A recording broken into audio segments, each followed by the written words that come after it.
Hello everyone, welcome back to our channel English నేర్చుకుందాం. ఈ వీడియోలో మనం టీవీకి సంబంధించిన కొన్ని సెంటెన్సెస్ను ఇంగ్లీష్లో ఎలా చెప్పాలో క్లియర్గా నేర్చుకుందాం. ఈ వీడియోని స్కిప్ చేయకుండా చివరి వరకు చూడడానికి ట్రై చేయండి. ఈ వీడియోలోకి వెళ్ళే ముందు ఈ వీడియోని లైక్ చేయండి, షేర్ చేయండి మరియు సబ్స్క్రైబ్ చేయండి. నేను ఈరోజు ఉదయం టీవీ చూశాను. దీన్ని ఇంగ్లీష్లో ఇలా చెప్పాలి. I watched TV this morning. I watched TV this morning. ఎవరైనా ఎక్కువగా టీవీ చూస్తూ ఉంటే మన వాళ్ళని మీరు ఎప్పుడూ టీవీ చూస్తూ ఉంటారు అంటాం కదా, దాన్ని ఇంగ్లీష్లో ఇలా చెప్పాలి. You are always watching TV. You are always watching TV. కొందరు నాకు టీవీ చూసే సమయం లేదు అంటారు కదా, దాన్ని ఇంగ్లీష్లో ఇలా చెప్పాలి. I have no time to watch TV. I have no time to watch TV. దయచేసి టీవీని ఆన్ చేయండి. దీన్ని ఇంగ్లీష్లో ఇలా చెప్పాలి. Please turn on the TV. Please turn on the TV. టీవీని ఆఫ్ చెయ్యి. దీన్ని ఇంగ్లీష్లో ఇలా చెప్పాలి. Turn off the TV. Turn off the TV. TV sound తగ్గించు. దీనిని ఇంగ్లీష్లో ఇలా చెప్పాలి. Turn down the TV sound. Turn down the TV sound. నేను టీవీ ఆఫ్ చేస్తున్నాను. దీనిని ఇంగ్లీష్లో ఇలా చెప్పాలి. I am turning off the TV. I am turning off the TV. అతడు గంటల తరబడి టీవీ చూస్తాడు.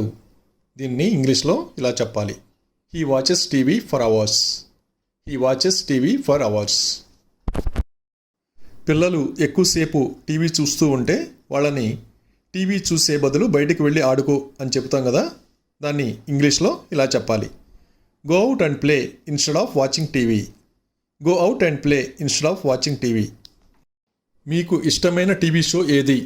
దీన్ని ఇంగ్లీష్లో ఇలా అడగాలి. What is your favourite TV show? What is your favourite TV show? TV remote control ఎక్కడ ఉంది? దీన్ని ఇంగ్లీష్లో ఇలా అడగాలి. Where is the TV remote control? Where is the TV remote control? TV channel మార్చకు. దీన్ని ఇంగ్లీష్లో ఇలా చెప్పాలి. Don't change the TV channel. Don't change the TV channel. కొందరు ఎక్కువగా టీవీ ఛానల్స్ మారుస్తూ ఉంటారు కదా, ఉదాహరణకు ఆమె ఎప్పుడూ టీవీ ఛానల్స్ మారుస్తుంది. దీన్ని ఇంగ్లీష్లో ఎలా చెప్పాలంటే she always changes the TV channels. She always changes the TV channels. నేను టీవీ చూస్తూ నిద్రపోయాను. దీన్ని ఇంగ్లీష్లో ఇలా చెప్పాలి. I fell asleep watching TV. I fell asleep watching TV. TV remote పనిచేయడం లేదు.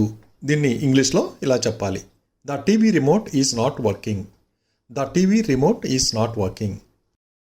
కొంతమంది టీవీ చూస్తూ తింటూ ఉంటారు. వాళ్ళకి టీవీ చూస్తూ తినకు అని చెప్తాం కదా, దాన్ని ఇంగ్లీష్లో ఇలా చెప్పాలి. Don't eat while watching TV. Don't eat while watching TV. టీవీకి దగ్గరగా కూర్చొని చూడకు. దీన్ని ఇంగ్లీష్లో ఇలా చెప్పాలి. Don't sit too close to the TV to watch. Don't sit too close to the TV to watch. Thank you for watching this video. మీ అభిప్రాయాలను comments ద్వారా తెలియజేయండి. మరిన్ని వీడియోల కోసం ఇంగ్లీష్ నేర్చుకుందాం ఛానల్ని సబ్స్క్రైబ్ చేయండి. Thank you.